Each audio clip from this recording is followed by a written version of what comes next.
that everything is okay. And we are happy that slowly, kami dito sa Quezon City ay nasa modified, enhanced quarantine. So medyo hindi na masyadong katulad sa dati. Pero kailangan mag-ingat kasi alam natin na may possibility din ng second wave as they call it. So sana tayong lahat ay mag-iingat din. Isang magandang tanong po, are you in love? Are you in love? Minsan ang mga seminarista po, pag tinatanong ko ng ganito, malaki po ang ngiti nila. Hindi ko alam kung bakit kaya.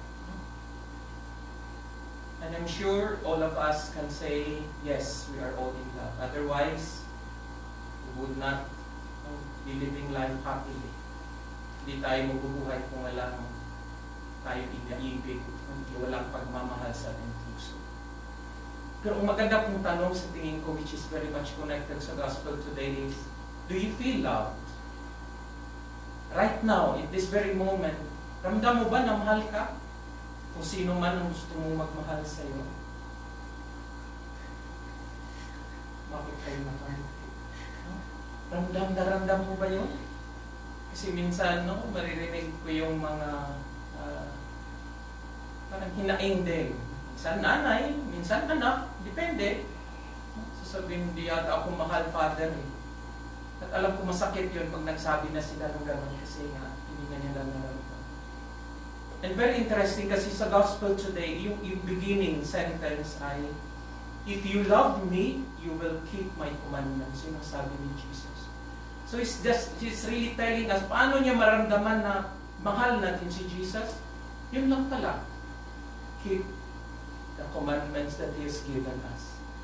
Kasi kung kinikip natin yun, papakita na pala natin ang pagmamahal sa Kanya. At ito yung gusto kong ating tingnan, palaliman sa ating reflection today about the love, about the commandments. Kasi sabi ni Jesus nga, if you love me, you will keep my commandments. At sasabihin natin na ilan ba ang commandments ni God? Ilan ang commandments ni Jesus? Of course, in the Old Testament, they say there were 632 commandments. Okay? Then, simplified into 10 commandments ni Moses. But when came sa New Testament si Jesus, He simplified God's commandments into 2. Jesus calls it the greatest of commandments, which is love God with all your heart, with all your soul, with all your strength, and love your neighbor as yourself. The two sides of the coin, which is all about love. So, love, kahit hindi Valentine's, gusto kong bigyan natin ng diin ito ngayon. Traditionally, we have the so-called 5 languages of love. Do you know what are the 5 languages of love?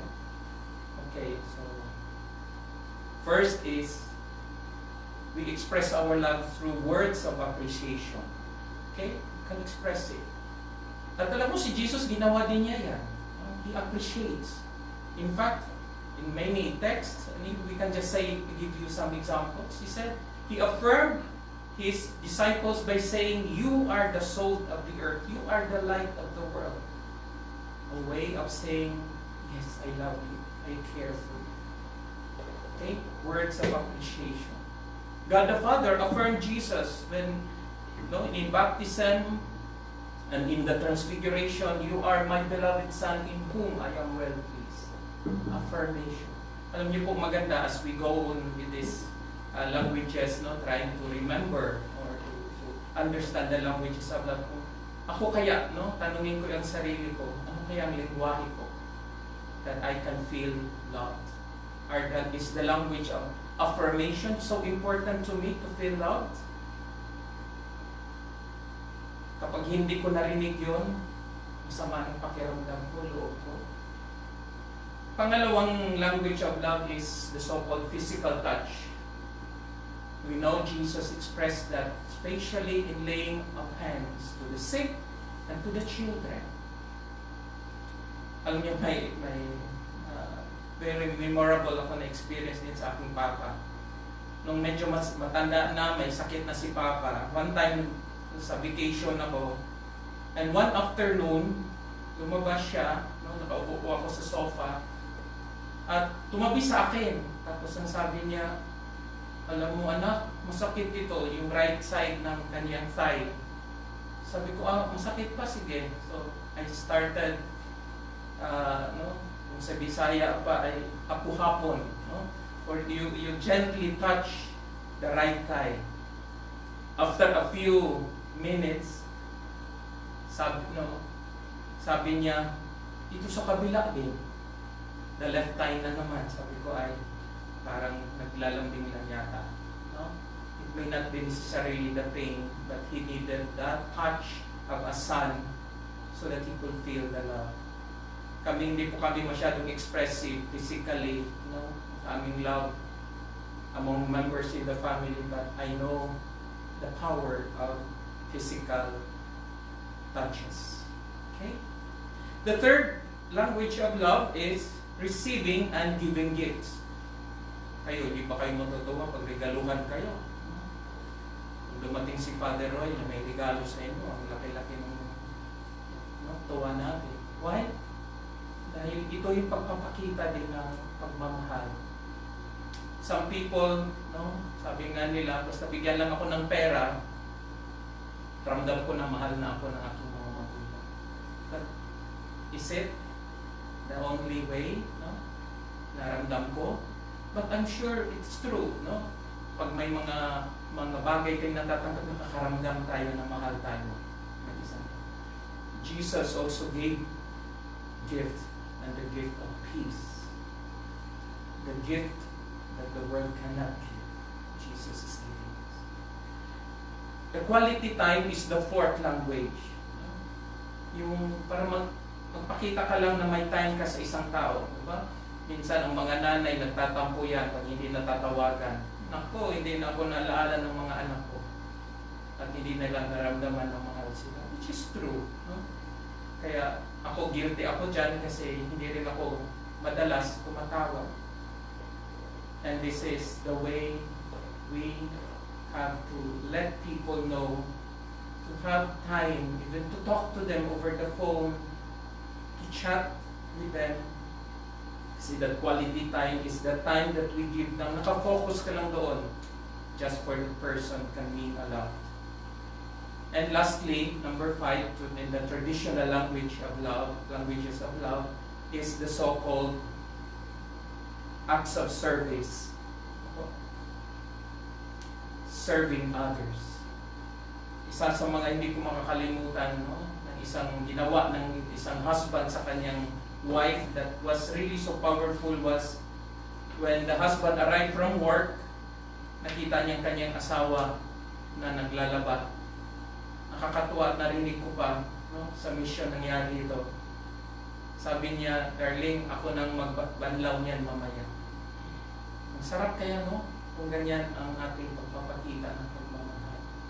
Rather than just staying there watching TV or doing or playing anong tawag ditong ML? Mobile Legends. Tapos yung asawa mo ay hirap na hirap. That's not the way to show love. But acts of service. Maganda po sa tingin ko. No? Kasi kapag gagawin natin ito, iba't ibang lingwahe nga natin. At sana malaman natin kung anong gustong lingwahe ng isang tao para maramdaman niya na mahal natin siya. Because Jesus tells us today the way He wants to see people loving Him by keeping His commandments. At dagdagan ko lang po, no, ng dalawa, and could be even greater than the other 5 that we have just mentioned. The 6th is sacrifice. Alam niyo, mga nanay, ito yun eh. Ito yung pagpapakita ng pagmamahal sa kanilang mga anak. Lalo na kapag baby pa, sobrang sacrifice ng nanay niyan or ng tatay. Minsan kailangan gumising, pag umiyak na yung baby mo. That's the way we express love. And if the child only knows, sana makita ng mga malaki na ngayon, ang matatandaan nila nung maliit pa pala ako, ginaganyan din ako ng mama ko, ng papa ko. Sacrificing a lot for love of mine. And lastly is, as Jesus said, it is self-giving. The highest language of love is self-giving. There is no greater love than to lay down one's life for your friends. At pinakita nga niya yan sa kanyang pag-alay ng buhay sa krus. And for maybe for some of us, some people have already shown this greatest love to their children, to their loved ones, by giving even a part of themselves, a part of their liver to their child, to their daughter, just for the child to have that liver transplant, as I have told you in one of the stories in the masses we had last time. Sana gawin natin ito, and let us see for ourselves and understand that I need to express love to others, to God, in the way I can express them best. At huwag natin kalimutan itong panahon ng pandemic, Jesus tells us not only to love God, but to love our neighbor.